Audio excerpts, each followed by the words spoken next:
Hey you guys, this is Jason from SoCal Accessories. Today I'm going to be showing you guys step by step, super simple, well as far as mounting it's super simple, how to install these tail light covers and the 4-inch pods, well the rough country pods that go on here, how to assemble these together, and then how to install it onto the tail lights and how we hid the wire to go inside the vehicle. We're not going to be wiring these up today. I'm going to do a separate video when we add the rocker switches. But I'll give you a brief explanation on where you should hide the wires and how to run them from the back end of the vehicle up to the front, okay? Alright guys, so for these rough country tail light covers that we're installing on the Jeep today, as far as installing them, well mounting them, it's pretty simple. You want to mount this pod on first. So to do that, this has a little bit of a slant to it. You want it slanted forward, not backwards, so that you could clear the body of the car. So you could clear it like that. You see if you have it slanted back, this would hit. So you want it slanted forward so it could sit like that. So this rounded piece goes on the bottom. Don't put that on top, because then if you put the nut down here, it's not going to clear your tail light, or the holes ain't going to line up with those. So the nut goes on top, this goes on the bottom, tighten it up. Then this slides into here going forward. And then you put those Allen screws right there. Then basically this is all mounted together. Then you literally just remove 4 Phillips screws, so you have 2 and 2. Pay attention to this piece. So you do have skinnier Phillips screws on the inside, and you see how the thicker ones are on the outside. So when you put it back on, don't do vice versa, because if you put the thicker ones right here, you're going to end up messing up your threading and make this one bigger. Then you're not going to have nothing to put in that hole. So we're going to take the thicker ones out, then the thinner ones. Just remember which one goes to which. After that, literally all you do is hold up that bracket and put the 4 screws back on, and it's mounted. And then I'll show you guys how we tuck the wire in. Alright you guys, so it's not mounted on there. You could peel this after or before, it's up to you. But you do have that plastic sheet on the actual light bar. To take this on and off, you just pop it on, pop it off, and then we're going to peel this one also. And then for this wiring, the easiest way to tuck it so you don't see it is literally just push it up right here and then run it under this flap here.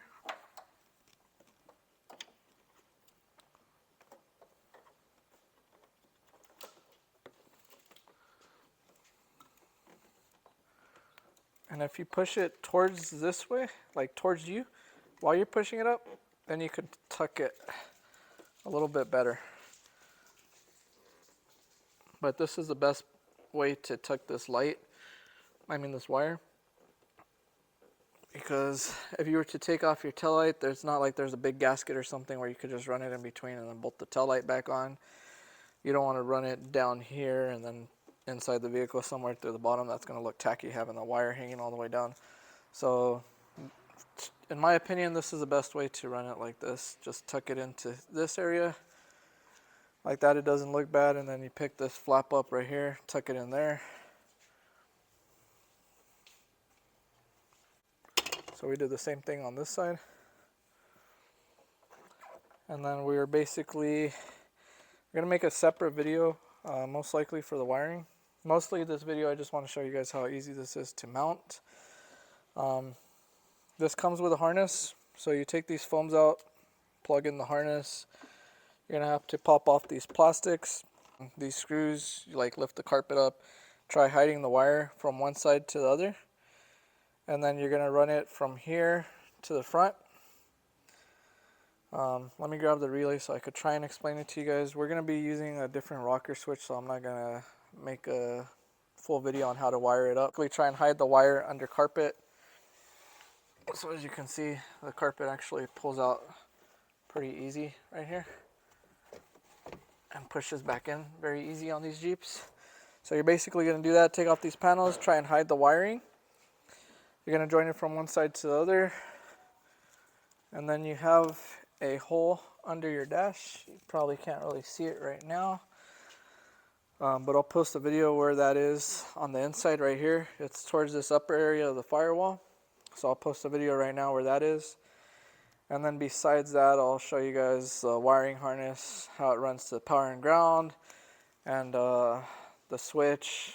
For an example, we're just going to have it like the switch hanging out here, but you want to run the switch through that firewall hole right here, and then you just stick it anywhere on your dash where you mount it, where you want it mounted. So everybody has different preferences. Some people run it in through the steering column area and stick it somewhere here. Some people cut those little push button ones and they'll add a rocker switch somewhere, or like a toggle switch or something. It's all personal preference, but with what it comes with, you run it through that firewall.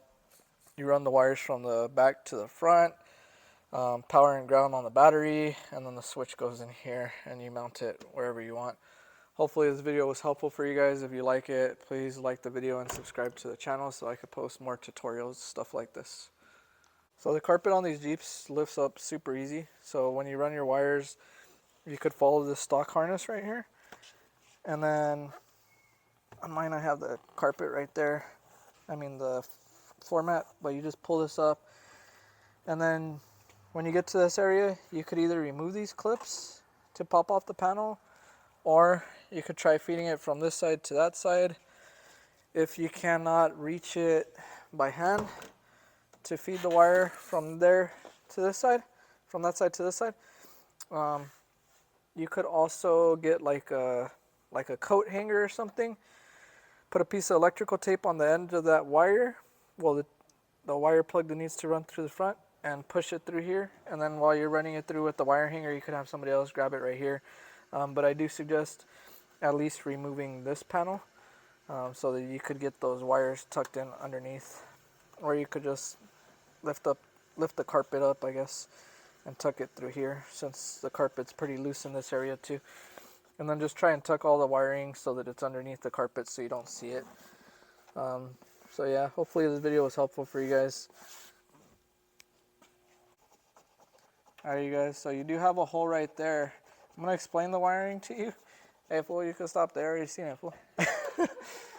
You guys do have a hole right there to run the cable through, well, the cable for the switch. I'm just going to explain to you guys how to do this because like I said, I'm going to put the rough country, I believe it's called like a rocker panel that goes in there, where it has a wire that comes out through here, and everything's going to get wired to like a brain with like a relay and all that stuff that's going to go under here. Right now, since I was just testing them, I have the switches right here, but these switches, you would unplug them from here, and you run the wires into that hole I was showing you guys down there, and the switch is going to go inside, and you basically just stick this switch anywhere on your dash where you want it to sit.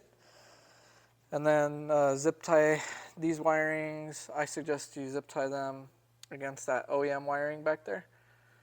Just run it across and add some zip ties to it so that it looks pretty neat and it doesn't look all sloppy. Like I said, we're just testing this, so that's why we're just going to have them like this. We're going to take them off right now since we're going to be adding that other box in a few days.